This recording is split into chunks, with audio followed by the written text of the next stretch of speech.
نبی پاک صلی اللہ تعالی علیہ وسلم نے فرمایا دعوہ، چھوڑ دو اس کو، کر لینے دو، پیشاب کر رہا ہے مسجد میں، چھوڑ دو اس کو۔ جب وہ صحابہ اکرام حضور کا حکم سنتے ہیں سب پیچھے ہٹ گئے۔ تھوڑی دیر کے بعد نبی کریم صلی اللہ تعالیٰ علیہ وسلم نے صحابہ سے فرمایا پانی کے ڈول بھر کر کے لائے جائیں۔ صحابہ سے ہی منگوایا، پانی کے ڈول بھر کر کے لائے گئے اور مسجد نبوی کے میدان میں فرش پر بہایا گیا اور صاف کیا گیا۔ اب وہ شخص نہایت ہی ڈرا سہما کھڑا تھا، میرے ساتھ کیا ہوگا پتہ نہیں، میں نے پیشاب کیا، اب مجھے یہ لوگ قتل کر ڈالیں۔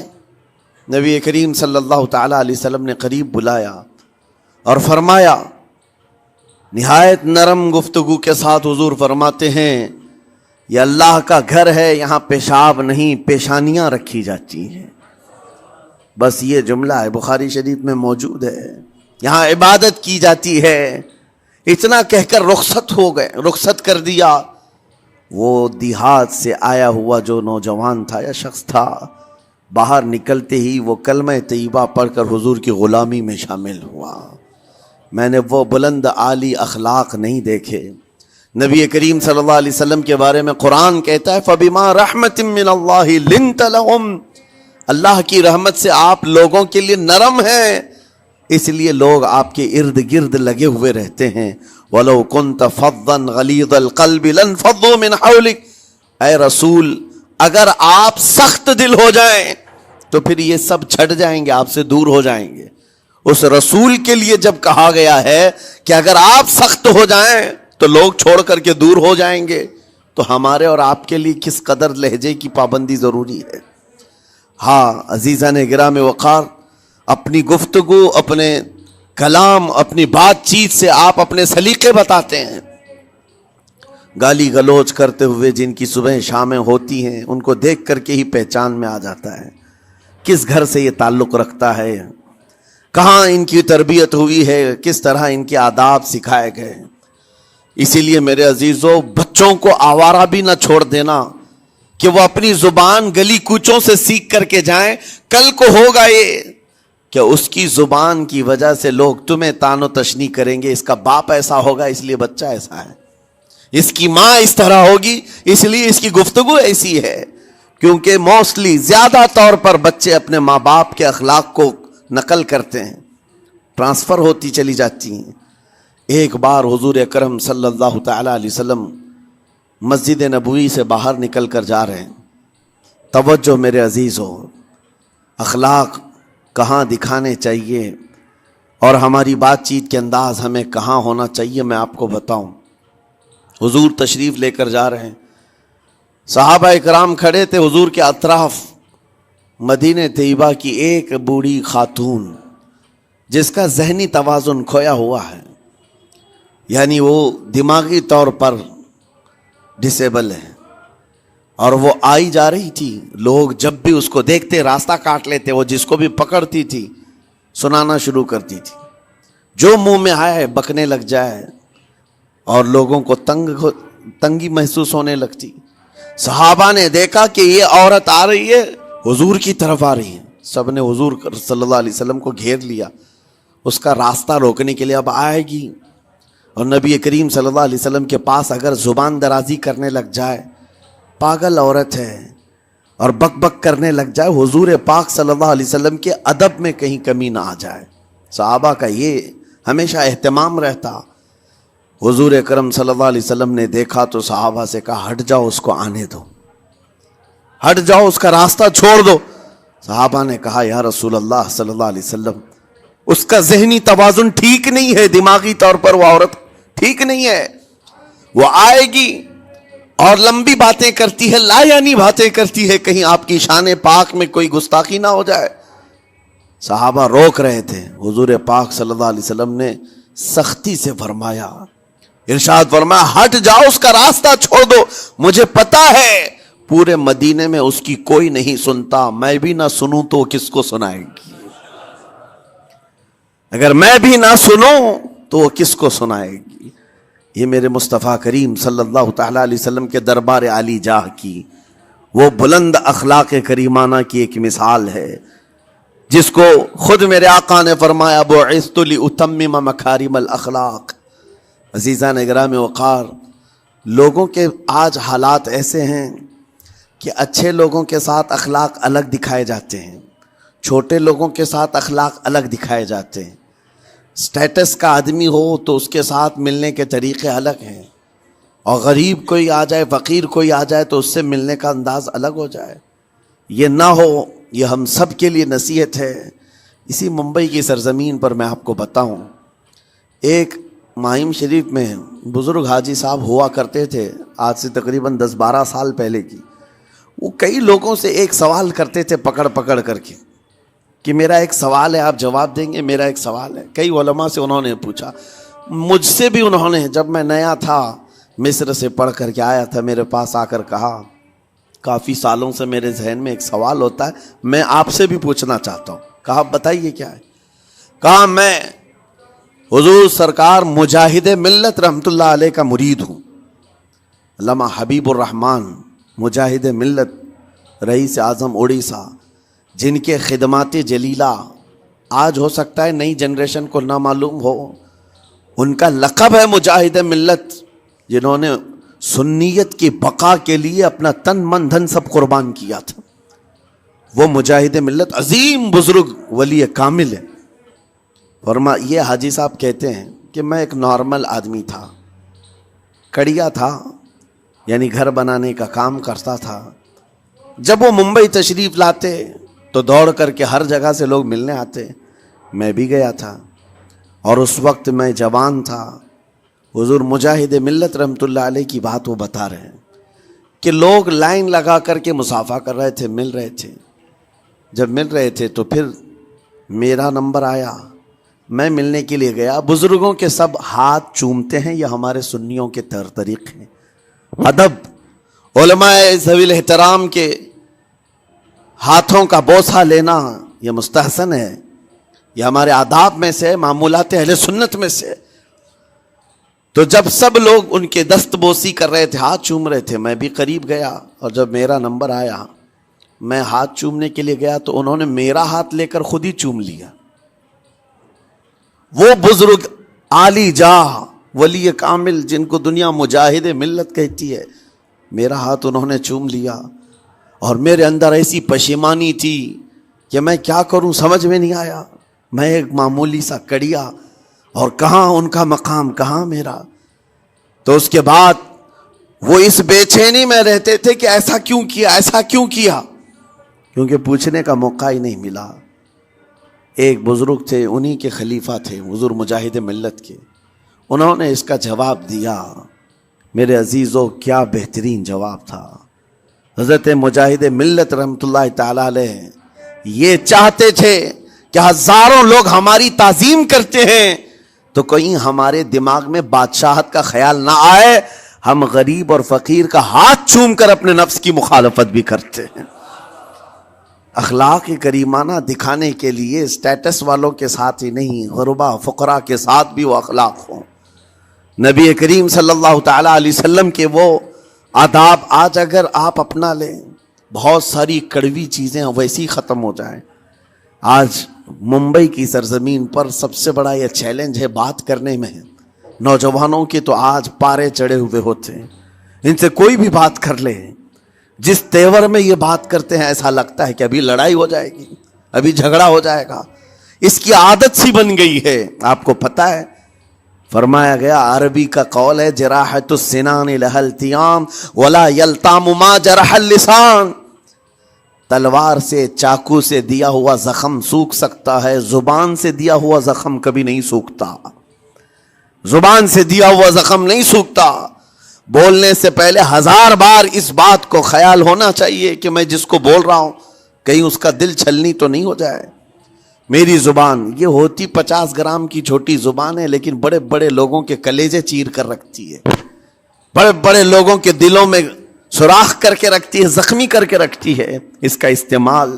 اسی لیے روایت میں ملتا ہے کہ جب انسان صبح کرتا ہے تو سارے اعضاء، ہاتھ پیر آنکھ کان ناک، سارے اعضاء سب سے پہلے زبان سے یہ عرض کرتے ہیں، اس کی پناہ مانگتے ہیں، کہتے ہیں آج تو صحیح سلامت رہے گی تو ہم سب صحیح سلامت رہیں گے، اور اگر تو پھسل گئی تو عذاب ہم پر بھی ہوگا۔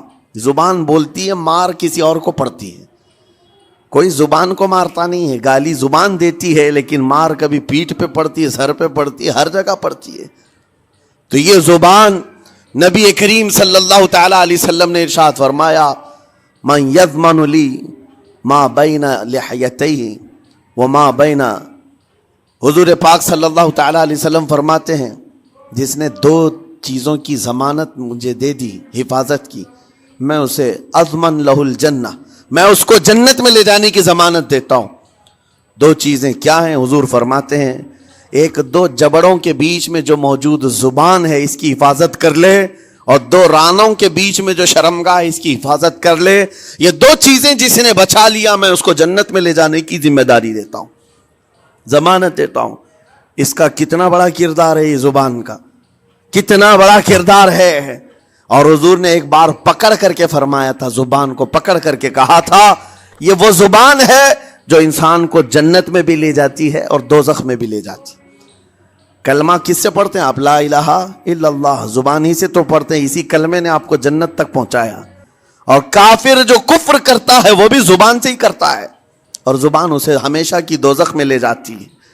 اس زبان کو چلانے سے پہلے 1000 بار سوچ لیں کہ آج لہجوں کی سختیاں بڑھتی چلی گئیں، اور آپ کو پتہ ہے قرآن پاک میں رب تعالیٰ نے یہ فرمایا وَلَا تَقُلْ لَهُمَا اُفٍّ وَلَا تَنْهَرْهُمَا، والدین کے بارے میں بچوں کو کیا کہا گیا؟ ان کو اف تک نہ کہو۔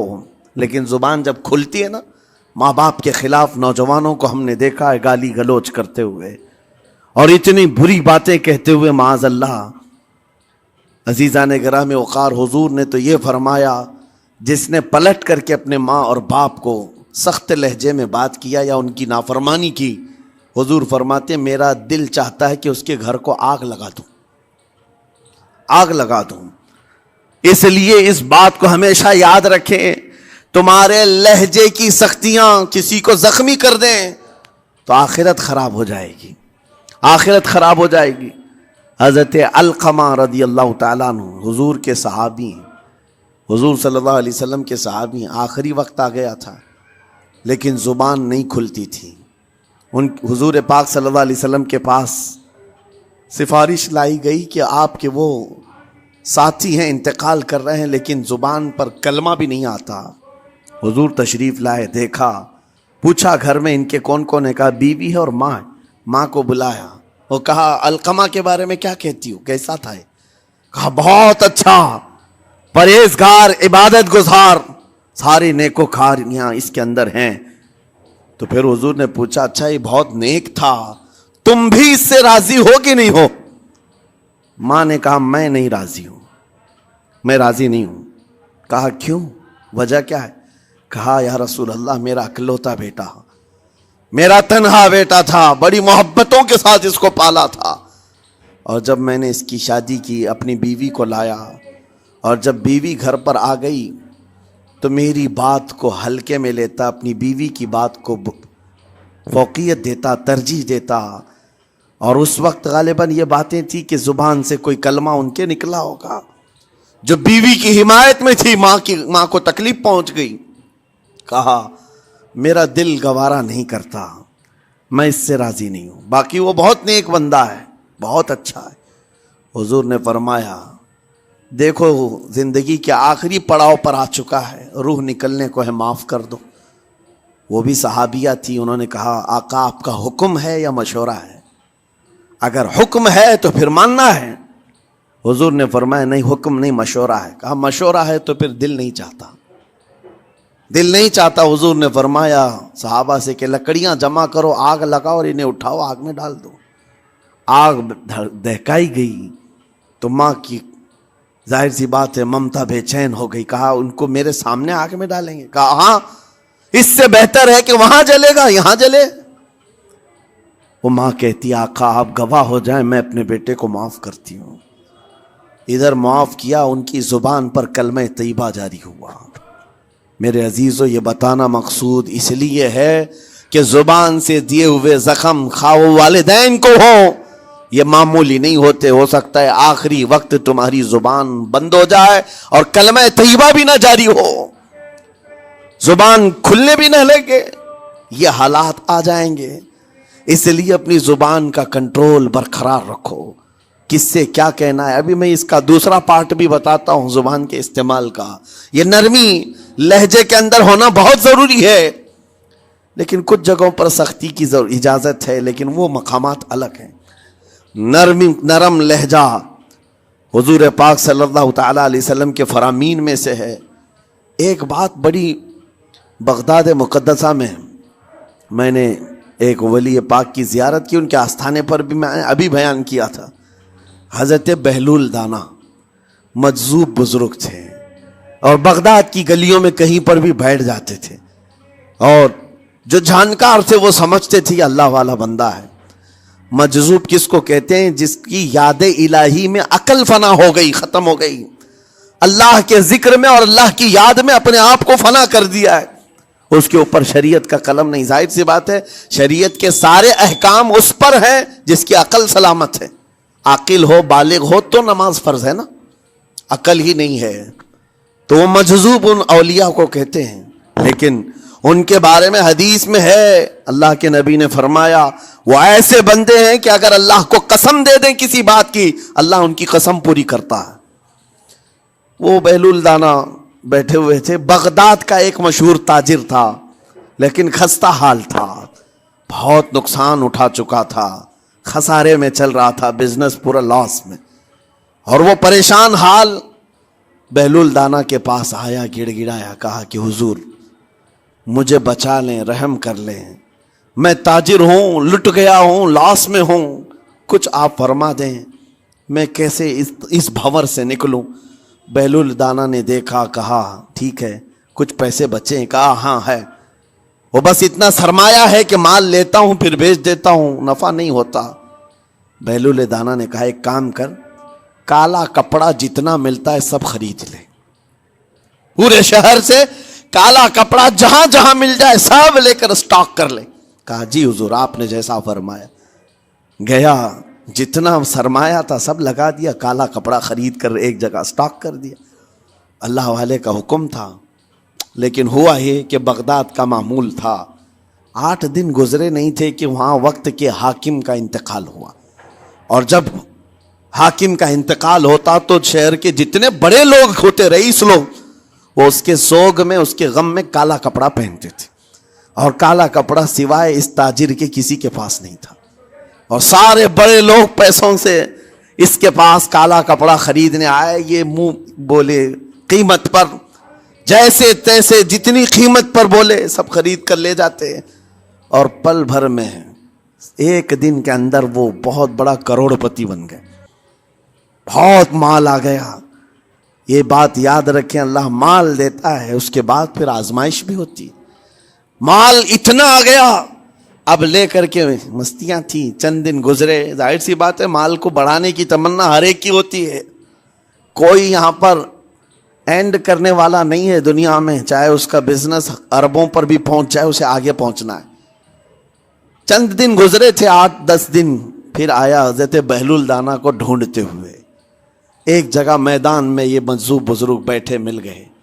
آیا اور کہا او دیوانے بتا اب کیا خریدوں, پیسہ بہت ہے ابھی میرے پاس, بتا دیوانے اب کیا خریدوں. انہوں نے دیکھا, کہا کہ لہجہ تو بدلا ہوا ہے, پیسہ بہت زیادہ تھا. کہا کہ ٹھیک ہے کوئی بات نہیں, اللہ والوں کو ان سب چیزوں سے کوئی لینا دینا نہیں. آپ نے کہا مال جتنا ہے تیرے پاس سب لے کر کے خربوز خرید لے, تربوز خرید لے, جس کو کلنگڑ کہتے ہیں, تربوز پورے خرید لے. اس نے کروڑوں کی جائیداد پورے تربوزوں میں لگا تھی, سب تربوز خرید کر سٹاک کر دیا ایک جگہ. اور اس کے گمان میں یہی تھا کہ چند دن گزریں گے, کوئی ایسا ہی حادثہ ہوگا جب تربوز منہ مانگی قیمت پہ لوگ خریدیں گے اور میں بیچوں گا. پورا مال تربوز میں لگایا, 2 دن 4 دن 6 دن 8 دن گزرے, کوئی حادثہ نہیں. ادھر تو تربوز سڑنے لگ گئے, وہ تو زیادہ دن سٹاک نہیں کیے جا سکتے.